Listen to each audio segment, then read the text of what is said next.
So salamat sa kanang kamaayos Ginos ng kinabuhi na padayon sa nagpanalangin sa atoa sa pagkaon sa ato ang gibayad sa matag adlaw o bisan pa man sa ato ang kusog ug kinabuhi ang gipahulam sa Ginoo. Amen. So ning kagabion padayon ta nga maminaw sa mga pulong sa Ginoo nga kanang maoy giya sa atong kinabuhi ug mao ni himuon nato nga kining matud pa sa among pagsangyaw ingon tong mga Korean nga kauban namo nga si Jesus kuno ang pinakadalihon nga bahandi sa atong kinabuhi tungod kay siya ang tag-iya sa matag kinabuhi nato. Amen. So ning kagabion tuguti ko nga makasangyaw, makashare sa pulong sa Ginoo. Kanang unsay plano sa Dios sa atong mga kinabuhi. Kining kagabion mo ni atong pagaysigutan ang plano sa Dios sa atong mga kinabuhi. So kitang tanan naagid tay kanang nagkalain-lain nga mga planos kinabuhi natay mga nagalain-lain nga mga gustong mahitabo sa itong kinabuhi sa maabot pero labaw sa tanan ay mas dakong plano ang Dios kanatong tanan meaning kinabuhi. So ito ning hibalan unsa ning mga plano sa Ginoo. Alang koy tulo ka punto ning kagabion unsay plano sa Dios sa atong kinabuhi nga unsay tumong niya sa atong mga kinabuhi. So ang pulong sa Ginoo makita siya sa Marcos 5 kung sayop Marcos 5 diha sa 15 hangtod sa 20. So niini nga ako lang ditsuon ang mga istorya ning istorya ha mo ni ang panahon nga kining nag-ayo si Jesus og usa ka tawo nga ginimunyuhan. Ingon ang Biblia nga naay 3,000 ka demonyo ang mingsod sa iyang lawas. Mo'y naghari sa iya dayon gapuson siya sa mga tawo ngadto sa sementeryo unya adto siya gapuyo human ana kanang bisag ang mga tawo mogapos niya walay makapugong niya tungod sa kakusgan niya tungod kay 3,000 ka demonyo ang naa siyang sulod niya. Niabot ang panahon nga gideliver siya ni Ginoong Hesus, gideliveran siya mo ang mga demonyo minghawa sa iya dayon ang mga demonyo mingsud sa 3,000 ka baboy niya mga baboy ambak sa mao nga pangpang. So kani mo ni sumpay sa panghitabo unsa na may nahitabo adtong tawo nga gidemonyuhan unsa na may kanang nahitabo siyang kinabuhi human napagawas ang demonyo sa iya nga lawas. So mo ni ang atong istorya nga isigutan.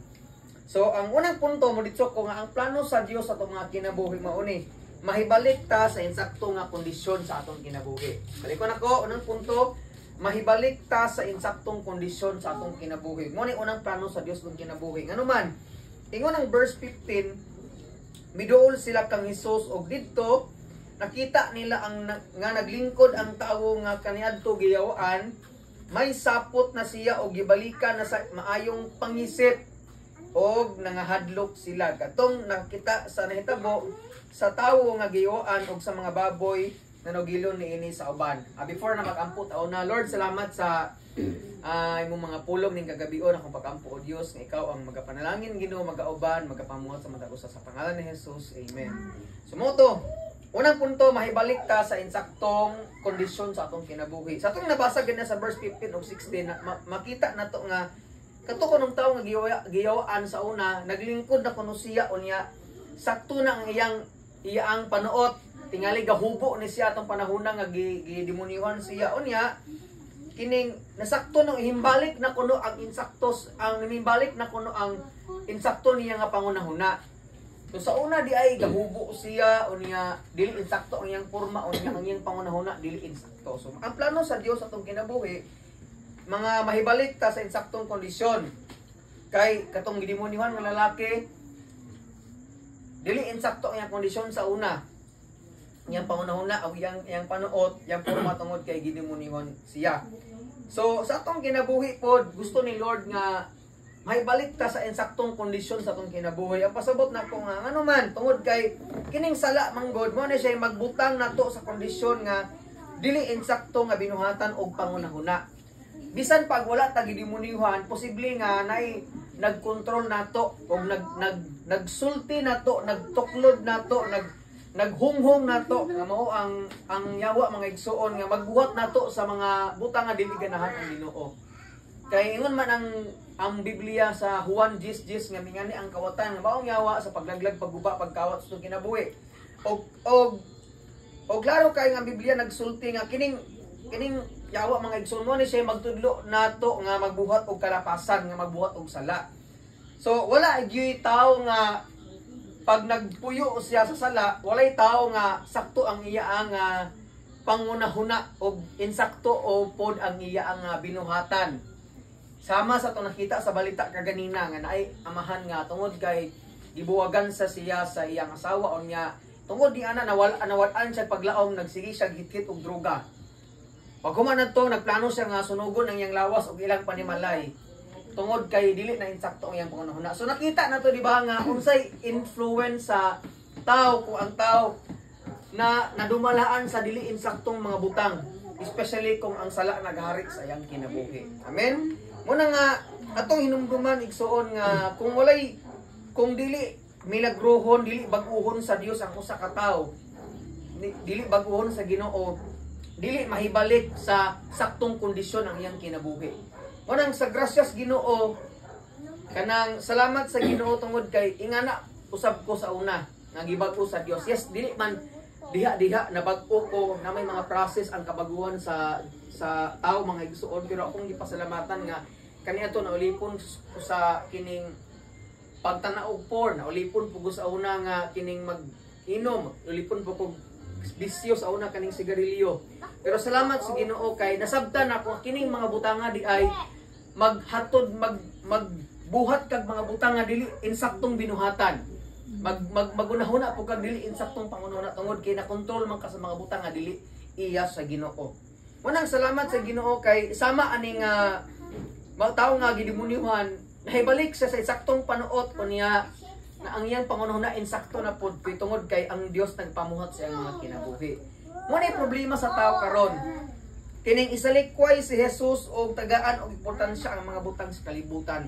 Kay human nga na-deliver ang mao nga tawo nga gihawaan, unsay nahitabo ingon ang verse 17 busa gihangyo nila si Jesus nga mupahawa siya sa ilang dapit. Imbes kay ang tao nga gidemonyohan na naulian sa insaktong pangunahuna, nabalaka na hinuon sila tungod kay ang ilang mga baboy nangamatay tungod ni Jesus. Kay ang demonyo may balin man sa baboy, di ba? So, ang punto mga igsoon nga mas gitagaan nila dili ang mao nga mga baboy kaysa sa tao nga nahimong na nabag-o diha sa Ginoo ba. Mo na problema sa tao karon kay mas normal nga ang tao magbuhat og dautan kaysa magbag-o. No, masuko pagani og magbag-o daw ang tao, magbag-og binuha og tinuuhan ko no. So mo na problema sa tao kay pag magbag-o na ka ang imo ang binuhatan insakto na libak ko na hinung ka dauton ka. Na may church member sa Sibilya nga si Mark J. Kining nay auntie niya nga gisigig luto sa iya ba nganong tagtangon kuno sa stadyong hadlukon ba kay mibalay na sa relihiyon ingon ang iyang mama nga anong magbuot man ka sa akong anak nga nagpasalamat na ganiko kay tungod anang magsimba siya anang simbahan na nabag-o ang iyang kinabuhi. So mo nay bisan ako naminaw na muot ko kay anong ingana ng mga reliyoso kayong tao nga ilang bawalan ilang hadlukon ang tao kung magbag-o nag kinabuhi nya dili sila mabalaka ng mga tao nga nagpadayon sa pagbuhat og sala nga mohamtong sa disgrasya o kalaglagan mga igsoon. Amen. Una sa ato hinaot nga dili ta mga ignorante kaayo nga kana bitaw tagaan to importansya ang sala, ang bisyo o ang mga kahilayan aning kalibutan na kaysa sa pagdawat nato ni Ginoong Hesus. Yes, kalipay ni sa ato ang kinabuhi kung nagpuyo ta sa sala. Pero kung naa kay Ginoo sa kinabuhi, kay mao man jud ni plano ni Lord sa atong kinabuhi nga dili ta magkinabuhi o dili maghari ang sala sa atong kinabuhi. Kay muguba man gyud ni. Tanawa ang tawo nga gidemonyohan dili normal gahubo gud siya o nya pangunahon dili insakto. Kay magwild siya, bugtuon niya, maggisig-gisig kuno siya sa iyang lawas, iyang kanang samad-samadan iyang lawas na magsinggit-singgit kuno siya sa kaminteriyo. Ngano man dili insakto iyang pangunahon kay gidemonyohan siya. Wanang gusto ni Lord sa atong kinabuhi nga kining baguhon kita dili lang sa physical kundi sa pangunahon og binuhatan pinaagi sa grasya sa atong Ginoong Hesus. Amen. So adto ta sa ikaduhang punto kining magpuyo ta sa presensya sa Ginoo. Nay plano ni Lord sa ato sa atong kinabuhi nga magpuyo ta sa presensya sa Ginoo. Ngano man ingon ang verse 18 Sa pagsakay ni Jesus sa kayan, ang tawo nga nakaniadto gayuan nagpakiluoy kaniya nga nagingon, mahimo bang muuban ko kanimo? Tanawa ang tawo ha, sa una sa nagdigubunyuhan siya, ganahan siya maginusara. Pero sa diha nga nabag-o na siya, iyang nasabtan nga kanang importante di siyang kinabuhi si Ginoong Hesus. Munang Lord, muuban ko nimo kay nakasabot siya nga gusto pa kong makasinati sa imong kaayo, makasinati sa imong mga milagrong buhaton sa akong kinabuhi. So muna nga ang punto mga igsoon ang plano gyud sa Ginoo tong kinabuhi kitang tanan magpuyo sa presensya sa Ginoo. Sa maning presensya sa Ginoo kining diin makaplagan nimo ang tinuod niya kalipay, katagbawan og securities kinabuhi. Nakainomdom sa story ni Adan ug ni Eva. Sa diha nga nakasala si Adan ug si Eva, gipalaya sila sa Garden of Eden. Kining Eden manggod kung imong tun-ani sa Greek sa Hebreo nga pinulungan, presensya ko ni sa Ginoo. Laktod pagkasulti sa diha, wa pa nakasala si Adan ug si Eva, nagpuyo pa sila sa presensya sa Ginoo, diin na ang kalipay, katagbawan og security. Pero sa diha nakasala na sila, gipalaya sila sa Ginoo sa iyang presensya. Munang nag-uol ang Dios, gipalayas nila si Adan ug si Eva. Bisan si Adan ug si Eva nga na Bible nagilak sila ng gawas sa mao nga Garden of Eden, ngano man nalayo sila sa presensya sa Ginoo. Munang hinaot masabtan na igsuon nga gawas sa atong Ginoo dili kita makatagamtam og tinuod nga kalipay o katagbawan. Ngano man naara gyud sa presensya sa Ginoo kita makakaplag og tinuod nga kalipay, katagbawan og security sa kinabuhi. Unang usahay kanang nagani mga tao karon nga nakasabot sila nga ang Ginoo ang maghatag nila kalipay. Ni mga tao maingon nga nuta og kuhaon ako sa Ginoo aning kalibutana. Kay ang mga tao nga nakasabot sa plano sa Dios ang kinabuhi, mas ganahan ang tao nga magpuyo sa langit kaysa magpuyo aning kalibutan na. Nga naman, kung magpuyo kas kalibutan, luoy kay ta aning kalibutan nga naman napuno tas mga pagsulay, problema, kasakit aning ibabaw sa kalibutan. Unang dagan sa mga tao nga sa dayang nakadawat sila sa kamatuoran o sa kaluwasan nga gipadayag ni Ginoong Jesucristo, ingon na sila nga Lord, nuta og baka uban ako nimo nga to sa langit ngano man didto makaplagan nato ang tinuod nga kalipay sa kinabuhi. Kay ang kalipay aning kalibutan na dili ikatandi sa kalipay nga giandam ni Lord nato sa kinabuhing walay katapusan. Ingon ang gipadayag 21:4 nga pahiran ni Lord ang atong mga luha. Kuhaon niya ang atong kasakit ug pulihan sa kalipay diha sa Ginoo. Amen. Muna nga hinaot kinang kitang tanan di ta buringan, di ta kapuyan sa pagsimba sa Ginoo. Di kaning simbahan, wa mo ko nagibuhat sa Ginoo para na mga taong gud ang simbahan ko namingon sila nga nadiha ang kamatuoran, nadiha ang kaluwasan, pero ang Biblia nagsulti nga ang simbahan gihimo na sa Ginoo nganuman para ang tao makakonektar pagbalik sa Ginoo kay nasayod si Lord nga ang simbahan diha makakaplag og presensya sa Ginoo diin na ang kalipay o katagbawan sa kinabuhi. Amen. Hinaot na kitang tanan nakasabot, dili gyud kwarta ang tinuod nga kalipay, dili ang pagtrabaho, dili ang pag-eskwela, dili ang bisyo kun dili sa diyang naata sa tiilan sa Ginoo na sa simbahan makakaplag tag tinuod nga kalipay. Amen. Last ka punto mahumanta, so ang plano sa Dios atong kinabuhi isangyaw si Jesus ug ang testimony sa kabag-uhan nato nga naangkon diha niya. So isangyaw ang katulong punto nga ang plano ni Lord sa itong kinabuhi mao ni isangyaw nato si Jesus og atong i-testify, atong isugilon giun sa pagbag-o sa Ginoo. Ngano man ingon ang verse 19, apan wala mo tugot si Jesus og ingon hinuon, pauli sa imong panimalay og sultihi sila unsa kadako ang nahimo sa Ginoo kanimo og unsa siya kamaluluy-on kanimo. Verse 20, last verse, busa ang tawo milakaw og miadto sa Decapolis og nanugilon mahitungod sa mga butang nga nahimo ni Jesus kaniya og nahibulong pag-ayo ang tanan nga nakabati niini. Diba atong nasabtan ganina sa kadong punto nga gusto siya muuban ni Jesus, pero ginan sa si Ginoo ayaw kauban nako. Pauli hinuon sa inyong balay o niya isugilon giunsa ka pagbag-o sa Ginoo og unsa ka maayo si Lord sa imong kinabuhi. Manang personally, may eskwela jud ko Bible school kanang dili lang para mahimong pastor kay sa una wa jud ko plano nga magpastor ako, jung plano nga mag-eskwela ko Bible school kay para sharean nako akong pamilya. Mo di pinaka number 1 point nako kay nasabtan gid nako nga si Lord na jud ay makahatag na tuog kanang kabag-uhan sa atong kinabuhi. Si Lord gyud na makahatag na tuog tinuod niya kalipay sa kinabuhi. Munang salamat sa Ginoo nga kini bitaw nasabtan nako ang plano nako sa nganong natawo ko ning kinabuhi Kay ingon usa ka writer nga dapat mahibal-an gyud nimo nganong natawo kas kalibutan. Kay mga tawo karon nga way relasyon sa Ginoo, ilang una-una nga natawo sila para lang mag-eskwela, maminyo, mo trabaho o nya mamatay. Dili na maoy plano sa Ginoo sa atong kinabuhi lang kun dili makailata og naatay relasyon sa Ginoong Hesus. Mo ni plano ni Lord sa atong kinabuhi o isangyaw ang iyang pagkamaayo sa matag tawo nga atong mahimamat. Amen. Napabangtanan. So, unsa man ning testimony? Ato isangyaw ang unsa ang mga kabag-uhan nga naangkon nato tungod ni Kristo. Kana bitaw kanang moingon ta sa uban ba nga grabe si Lord tungod ko ni Kristo na iningin ako wala ang akong pagka saputon, akong pagkaabisyoso, ang akong pagkalipakira tungod na sa grasyas Ginoo. Unya atong itestimony ang kabaguhan dili tungod kay nabag-utas relihiyon kundi ba tungod kay bawtang sala ang binuhatan nato kaniadto. Mo na to isangyaw sa mga tawo nga moingon ta ba nga anong ibayon kag relihiyon di ba di ka mabag-o kung naa ka sa imong daang nga simbahan.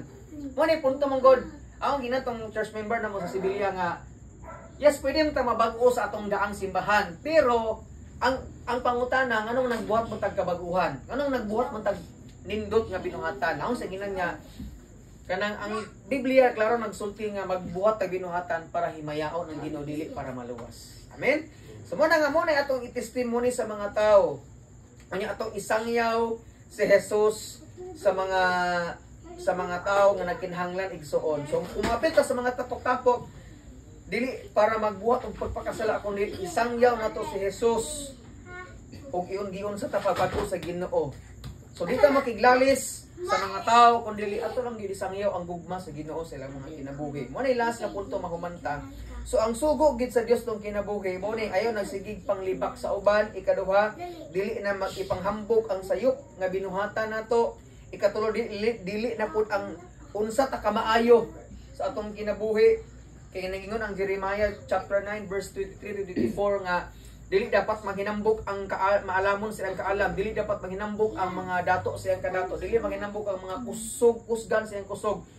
Apan manghinambog dapat ang tao tungod kay nakaila siya nako kay ako maluluyon og papasayloon sa matag tao nga ako mahimamat. Amen. So dili ta sigig sangyaw sa problema sa kalibutan but atong isangyaw ang kamaayo o ang mga saad sa Dios sa atong mga kinabuhi mga igsoon. Kay ang kalibutan puno na sa problema, panglibak, panghambog, pangsangyaw sa ilang mga salang binuhatan, pero atong himuon nga mga Christian kani bitaw magsangyaw ta sa kamaayo sa Dios ng kinabuhi. Mo na ako na sa dihang ning uli ni sa ilang balay. Sige kog standby itong manggahan. Na-realize na ko ba nga unsa may ako mahimo nga wala mo koy murag ako'y lingaw ba. Muto na kinumdum ko nga what if og magsugod ako og post sa Facebook, mga social media ba para lang nga dili lang usa ang tawo nga makadungog sa pulong sa Ginoo ko ni daghan. Kay daghan mong sa social media karon nga puro binuang na lang ang ikuan, puro na lang trip nga para makakwarta sila. O di man problema na kay kita pobre man kita nagnanatag kwartas kinabuhi. Pero say magud kay puro wala na tumong ang ubang tao ba. Pwede man ang move on para magpakatawa, para palipalipay sa bang tao, pero nagtuo ko og sa tanang mga pastor, tanang mga lagad sa Ginoo nga dapat po nato isangyaw ang kamaayo sa Ginoo. Kay dahan sa mga tao karon nga dili kwarta ang gikinahanglan, dili ang katawa lang, dili ang Ginoo sa kinabuhi. Kay ingon ang Acts chapter 3 verse 5, ingon si Pedro sa mao nga bakol nga wala ako'y salapi og bulawan apan ihatag ko kanimo sa ngalan ni Hesukristo tindog og lakaw. Ang mao nga bakol wala siya ingon ang Bible wala nagingon ang Bible nga nakaangkon sa kalipay sa dagsige sa dawat og kwarta. Apan ingon ang Bible naglukso-lukso ang mao nga bakol, nagsagit-sagit sa kalipay niya si Ginoo naman naayo siya tungod ni Jesus. Mo na sa tong kinabuhi kanang kita maulaw gid pagsangyaw sa mga ayong binuhatan nato para sa kaymayaan sa Ginoo dito kaulaw pagsangyaw ang ngalan sa Ginoo nganuman mao ni plano sa Dios tong mga kinabuhi. Kanang dapat tumasabtan mga igsuon nga kanang kanang wala joy plano si Lord nga madakot ta. Way plano si Lord nga mahimo tang pobre lang, mahimo tang magsakit. Kundi ang plano sa Ginoo nga mahimo tang malipayon kauban ang Dios ug ang pagsangyaw sa kamaayos na atong mga kinabuhi. Pagkampo ta, toy dako tong ulop yung mga mata. Lord, salamat kay sa mga pulong ning kagabion. Salamat kaayo Lord nga masabtan tanamo ang imong plano sa among kinabuhi Lord tungod kay daghan sa mga tawo karon wa kasabot sa plano nila nga tawo sila. Pasayloa mi Ginoo sa mga panahon nga amo lang kaugalingon among Ginoo na amo mga plano Ginoo. Mo nga usahay ni mga panghitabo nga dili nimo ganahan tungod kay nahilayo na rin sa imong plano sa among kinabuhi o Lord. Munang salamat kaayo nga bisan nakalisod mi karon naghan mga problema sa kinabuhi. Apan amo ang gipasalamatan sa nakailami nimo Lord kung kabag-uhan among mga pamilya Ginoo. Salamat kay Lord bisan dili may perpekto nami mga sayop gihapon. Apan among gipasalamatan nga hinay-hinay Lord na ay milagrong imong gihimo aning pamilya ha ug bisan pa man sa mga tawo nga naay relasyon nimo o Dios. Lord, salamat kaayo nga padayon kang masangyaw, mabayo, bisan asa nga dapit Lord, dili lang sa mga sa matag panimala, dili lang sa matag simbahan kun dili bisan asa nga platform Ginoo, bisan sa social media. Salamat Lord nga daghang ma-reach out sa imong mga mensahe Lord, daghan kay mga tawo nga depressed ang makahangkon og paglaom, daghan kay mga bisyoso nga makahangkon og kagawasan, daghan kay mga relihiyoso nga makahangkon og tinuod nga relasyon nimo Lord. Salamat kay Ginoo nga ikaw ang Dios mabayo mapasidunggan sa mong kinabuhi. Dili ang sala, dili kami Lord, dili ang pagkadautan kundi dili ikaw o Dios ang mga kinabuhi. Ay nga maghari sa mong kinabuhi ikan karon hangtod sa hangtod Lord. Amo kang ipasidunggan, ipasalamatan sa imong kaayo sa pangalan ni Ginoong Hesus. Amen. Ayong gabi